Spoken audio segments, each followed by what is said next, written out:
बिहार में चुनाव आयोग के एक ऐलान से बवाल मच गया है। जी हां, और यह बवाल सिर्फ बिहार तक सीमित नहीं है बल्कि बंगाल तक पहुंच गया है, क्योंकि बिहार के बाद बंगाल में भी चुनाव होने वाले हैं। नमस्कार दोस्तों, मैं हूं अनूप श्रीवास्तव। दोस्तों, इस नए वीडियो में आपका स्वागत है और इस वीडियो में हम बात करेंगे बिहार में चल रहे चुनाव आयोग के रस्साकसी के बारे में, जिसको लेकर विपक्ष अब ताल ठोकने मैदान में उतर गया है। चुनाव आयोग की टीम, जैसा कि मैंने आपको बताया था, बिहार पहुंच गई है और बिहार में वो 3 दिन तक है। बिहार में वो चुनाव की तैयारियों का जायजा ले रही है, साथ ही साथ वोटर लिस्ट का पुनरीक्षण भी कर रही है। इसी वोटर लिस्ट के पुनरीक्षण के दरमियान जो है, चुनाव आयोग ने यह फैसला लिया है कि एक विशेष जांच प्रक्रिया की जाएगी। जी हां, अब यह विशेष जांच प्रक्रिया क्या है? वोटरों की, मैं वोटरों की बात कर रहा हूं। अब इस वोटरों की विशेष जांच प्रक्रिया में क्या जांच होगी? जांच यह होगी कि चुनाव आयोग ने फरमान किया है कि अब तक जो चुनाव आधार कार्ड में जन्म तिथि या एड्रेस के सहारे होता था, उसके आधार पर होता था, वो न करके अब बिहार में जो मतदाता है, यानी जो वोटर है, जुलाई 1987 से दिसंबर 2004 के बीच में जो वोटर पैदा हुए हैं, उनको अपने माता का या फिर पिता का जन्म प्रमाण पत्र या निवास प्रमाण पत्र देना पड़ेगा। एक बात। दूसरी बात कि 2004 के बाद से लेकर जो नया युवा मतदाता पैदा हुआ है, उसे अपने माता और पिता दोनों के जन्म प्रमाण पत्र या फिर रेजिडेंस सर्टिफिकेट या आवास प्रमाण पत्र उसको मुहैया कराना पड़ेगा चुनाव आयोग के अधिकारियों को। अब बवाल इसी पर हुआ है। पहला बवाल हुआ है ममता बनर्जी की तरफ से। पश्चिम बंगाल की मुख्यमंत्री ममता बनर्जी ने कहा कि ये सीधे सीधे जो वोटर्स हैं हमारे, उन पर हमला है चुनाव आयोग का, बीजेपी के मिली भगत से। उनका ये कहना है कि लागू तो ये बात जो कही जा रही है, ये तो बिहार के लिए कही जा रही है, लेकिन निशाना पश्चिम बंगाल है, क्योंकि पश्चिम बंगाल में ममता बनर्जी का किला बीजेपी भेदने में अब तक असफल रही है और ममता बनर्जी का जो वोट बैंक है पश्चिम बंगाल में, वो अल्पसंख्यक है और पिछड़े हैं, दलित हैं। और इस फरमान का सबसे ज्यादा असर इसी वोट बैंक पर होगा। आपको मालूम है, अगर हम बिहार के परिप्रेक्ष्य में बात करें तो बिहार में लाखों लोग जो है, जो निचले तबके के लोग हैं, गरीब हैं, पिछड़े हैं, अति पिछड़े हैं, दलित हैं, या जिनकी आर्थिक स्थिति ठीक नहीं है, वो बाहर काम करने जाते हैं। जी हां, प्रवासी होते हैं। इस बार इस चुनाव में प्रवासियों का मुद्दा बड़े जोर शोर से भी उठ रहा है। इवन की एनडीए में उनके घटक दल के बड़े सहयोगी चिराग पासवान भी इस मुद्दे को बड़े जोर शोर से उठा रहे हैं और उनका यह कहना है कि एनडीए की सरकार अगर सत्ता में आती है तो अगले 5 साल में इस समस्या को दूर करने की पूरी कोशिश करेंगे। कर पाएंगे कि नहीं कर पाएंगे, ये तो वक्त बताएगा।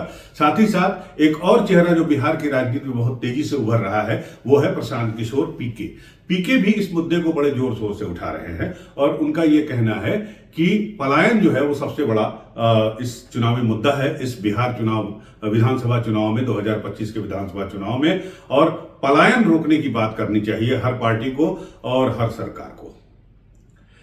तो जाहिर सी बात है कि असर किस पे ज्यादा होगा? निश्चित रूप से जो बाहर काम कर रहे हैं, जो पलायन कर गए हैं, या जो प्रवासी हैं, जो वोट देने आते हैं बिहार, जो छठ पर्व में आते हैं, जो दिवाली में आते हैं, जो होली में आते हैं, शादी ब्याह में आते हैं, उनके पास क्या होता है? उनके पास सिर्फ और सिर्फ आधार कार्ड ही होता है, ज्यादा बहुत होगा तो पैन कार्ड होता होगा।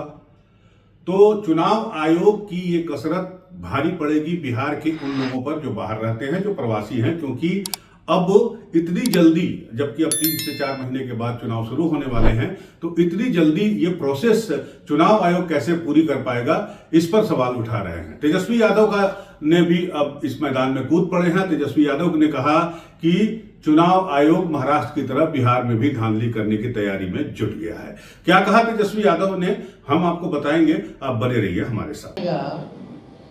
कि चुनाव आयोग को कागज ढूंढ करके लोग देगा, ये सवाल पैदा होता है।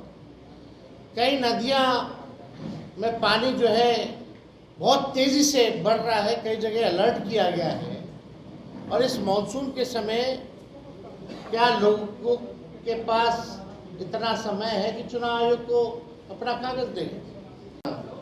कितना लोग के पास कितना कागज है वो भारत सरकार का ही सर्वे है। जिसके पास नहीं है वो कहाँ से लाएगा? हम तो कहे ना भाई कि लोकसभा के बाद ही करवाते हैं आप। 2 महीना इंतजार क्या करना था? अचानक से वो भी ठीक कहा दीपांकर जी ने। अभी सब और पार्टी के लोगों को बुलाया गया था दिल्ली, वहाँ ट्रेनिंग दी गई थी। कार्यक्रम क्या होगा नहीं होगा उसमें इसका क्यों नहीं जिक्र किया गया? ये अचानक से ऑल ऑफ सडन, यानी कहीं से इलेक्शन कमीशन में फोन गया है भैया, हमारे बिहार के मुख्यमंत्री भागे हैं दिल्ली, हम हार रहे हैं, बचाइए, इज्जत बचाइए। चुनाव आयोग पर दबाव इंडिया गठबंधन लगातार बना रहा है। राहुल जी लगातार चिट्ठियां भी लिख रहे हैं, आर्टिकल भी लिख रहे हैं, खड़गे साहब ने उनको कठपुतली तक करा।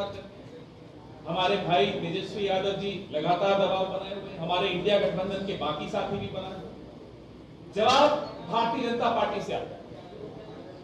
सवाल चुनाव आयोग से पूछ रहे हैं, जवाब भारतीय जनता पार्टी से आता है। हम ये जानना चाहते हैं रिश्ता क्या कहना था। अब तेजस्वी यादव ने अपने पिता लालू प्रसाद यादव को याद किया। उनका कहना है कि लालू प्रसाद जी कहते थे कि वोट का राज बने छोटका का राज। छोटका माने गरीब, पिछड़ा, दलित, महादलित, महापिछड़ा, जो बिहार में तमाम वोटरों के बारे में जो कहा जाता है कि वो वोट बैंक है, नीतीश कुमार के वोट बैंक हैं, लालू प्रसाद यादव के वोट बैंक हैं, और अब तो मुझे लगता है कि बीजेपी के भी कुछ वोट बैंक हैं उसमें। तो इनको सबसे ज्यादा दिक्कत होगी। पहली बात इसलिए दिक्कत होगी कि 87 के पहले जो लोग पैदा हुए हैं वो कागज पत्तर कहां से लाएंगे, ये एक बड़ी समस्या होगी। दूसरी कि बिहार में या यूं कहें भारत में, उत्तर भारत में मानसून सीजन शुरू हो गया है, और मानसून सीजन में सबसे ज्यादा प्रभावित जो है बिहार के उत्तर बिहार होता है। आपको पता है हर साल बिहार की बाढ़ आती है, कोसी की बाढ़ आती है, और हजारों लोग को अपनी एक जगह गांव छोड़ के, घर छोड़ के जाना पड़ता है, इधर उधर रहता है। 3-4 महीने वो बिल्कुल डिस्टर्ब रहते हैं, और सिर्फ 3-4 महीने ही बचे हैं बिहार के चुनाव में। तो अब सवाल है कि लोग अपनी जान बचाएंगे, लोग रोजी रोटी के लिए परेशान होंगे, कहां जाएं, क्या करें, कैसे घर बचाएं, कैसे जानवर बचाएं, कैसे अपनी खेत बचाएं, क्या करें, इस पे परेशान होंगे कि कागज बटोरेंगे। ये एक बड़ा सवाल है। इसलिए विपक्षी दल मांग कर रहे हैं कि चुनाव हो जाना चाहिए इस बार, इसी आधार कार्ड पर के आधार पर, जिस आधार कार्ड के आधार पर चुनाव आयोग चुनाव कराता आया है। और वोटर पुनरीक्षण का काम जो है वो 1 दिन या 1 महीने या 2 महीने 3 महीने का काम नहीं है। इस काम को करने में सालों लग जाते हैं। असम की अगर बात करें तो वहां जो है इस तरह की प्रक्रिया लागू की थी, वहां 4-5 साल लग गए थे वोटर लिस्ट तैयार करने में। उसमें भी तकरीबन 15 से 20 लाख जो है वो ऐसे थे जिनके पास कागजात नहीं थे। तो बिहार में भी ऐसे वोटर बहुत सारे मिलेंगे, मुझे लगता है लाखों की तादाद में मिलेंगे, जिनके पास शायद ही उनके माता पिता का कोई कागज हो, जन्म प्रमाण पत्र हो, चाहे निवास प्रमाण पत्र हो, या तो बना नहीं होगा या तो फिर और भी कारण हो सकते हैं।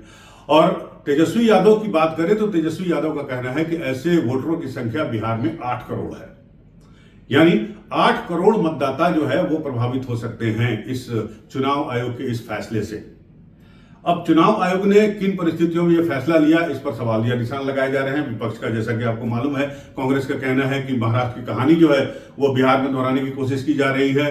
ममता बनर्जी का यह कहना है कि बिहार के बहाने बंगाल को निशाना बनाया जा रहा है। और निश्चित रूप से बिहार में एनडीए का जिससे मुकाबला है, यानी महागठबंधन के वोटरों पर सबसे ज्यादा असर पड़ेगा, क्योंकि महागठबंधन का जो कोर वोट बैंक है वो यादव और मुस्लिम है। इसके अलावा और पिछड़ी जातियां हैं, वो कुछ महागठबंधन में है और कुछ एनडीए में है। तो अब इसमें परेशानी सिर्फ महागठबंधन को होगी ऐसा भी नहीं है, परेशानी एनडीए के लोगों को भी होगी। एनडीए के जो घटक दल है खासकर उनको होगी, चाहे वो जीतन राम मांझी की पार्टी हो, और चाहे वो चिराग पासवान की पार्टी हो, चाहे वो उपेंद्र कुशवाहा की पार्टी हो, क्योंकि ये सारी पार्टियां एक जाति विशेष पर आधारित हैं।